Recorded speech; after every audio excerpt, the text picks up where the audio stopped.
ya, lumayan dekat. Jadi kayak ya dia juga tahu kita semua profesional di sini, jadi semuanya aman-aman aja sih. Nggak perlu sampai sekaku itu juga. Nanti gimana mungkin di balik syuting bonding kalian sama pemain itu seperti apa sih?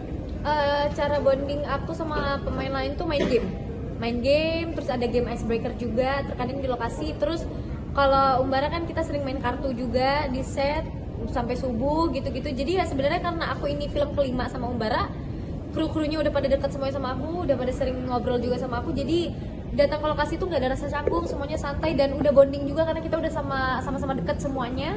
Jadi ya aku santai sih, datang situ kayak main-main aja jatuh. Oke, tapi kan katanya kalau syuting dari pagi sampai pagi, kamu Iya. sendiri gimana menjaga stamina ketika syuting?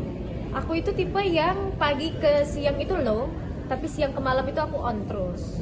Sore ke malam lah aku on. Jadi kayak kalau syuting sampai subuh itu not a problem for me gitu. Gatot tadi menanggapi candaan Mas Anggi Umbara di dalam studio gitu. Oh, dia mau udah sering bercandaan kayak gitu, cuman akunya sendiri memang tidak mau lagi di ship tidak suka lagi.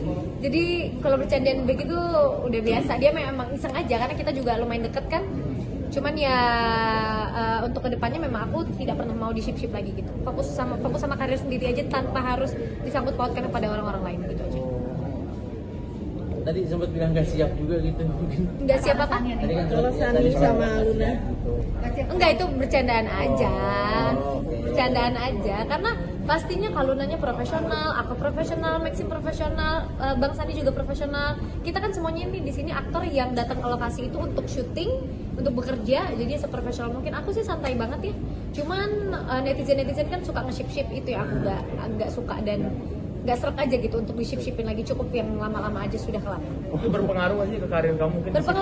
Berpengaruh. Dan aku ngerasanya aku tidak butuh nama aku rame dengan di-ship-shipin sih sebenarnya. Cukup fokus ke karir aku, cukup fokus ke karya yang aku buat, that's it. Kalau untuk masalah asmara aku, hubungan keluarga aku itu semua urusan pribadi. Kamu sejak kapan mulai mengeluhkan itu ke mungkin fans-fans kamu yang banyak shipper? Sebenarnya sejak tahun lalu ya, untuk tidak nge-ship karena aku pun tidak ingin di ship lagi, aku fokus sama karir aku sendiri aja. Jadi ya alhamdulillahnya sudah banyak juga yang biasa aja ya. Dan ya mungkin untuk TikTok yang masih di ship-shipin itu ya itu sampah aja lah buat aku melihatnya. Emang ada pengalaman Risih mungkin banget jelek? ya?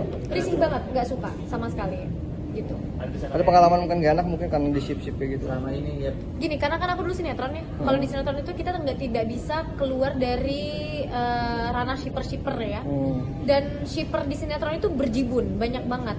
Lebih ke bukan pengalaman jelek ya, tapi lebih ke kayak it's enough gitu. Karena aku juga sekarang udah ada di film. Jadi kayak untuk shipper itu tuh aku nggak mau orang-orang tuh berpojok di aku di ship sama cowok-cowok gitu loh. Nggak mau orang-orang fokus ke date aku itu shippernya banyak gitu. Aku tuh mau berdiri dengan karyaku, bukan dengan shipper. Kayak gitu sih lebih tepatnya. Tapi ada momen kayak pacar cemburu gak selalu disip gitu? Enggak sih, tapi akunya sendiri kan yang enggak suka aja. Maksudnya gimana? Siapa yang suka kalau misalnya punya hubungan tapi sama masa lalu masih diomongin, terus di ship-shipin sama masa lalu, itu kan gak ada yang suka pastinya ya. Maksudnya apalagi kita public figure yang kayak semua orang bisa melihat, semua orang bisa mengkomentari, semua orang bisa menonton gitu kan. Ya ngerasa nggak suka dan risih aja kalau harus disangkut pautkan dengan masa-masa lalu yang lalu. Ya udah yang lalu aja sih buat aku kayak gitu. Kamu tipikal orang yang suka baca-baca komentar gak sih? Atau kalau udah kesel bisa nutup komentar atau gimana? Aku tuh tipe yang kalau gabut aja baca komentar. Tapi kalau misalnya kesel, kalau tutup komentar tuh bukan berarti aku kesel ya. Aku tuh lebih ke kayak gue nggak mau konten gue isinya komentar sampah. Kayak gitu sih lebih tepatnya. Termasuk ketika kemarin ngerespon komentar netizen lewat video yang di Jepang itu, termasuk karena risih kah? Iya, itu udah di titik risih yang kayak kalian netizen tuh sukanya cuma ikut campur urusan pribadi. Karena ini masalah yang aku punya sekarang itu kan sebenarnya urusan pribadi aku, urusan internal aku, yang kalian ikut campur ikut komentar itu tuh buat aku kayak mending urusin diri sendiri aja lah. Kayak katanya udah nikah.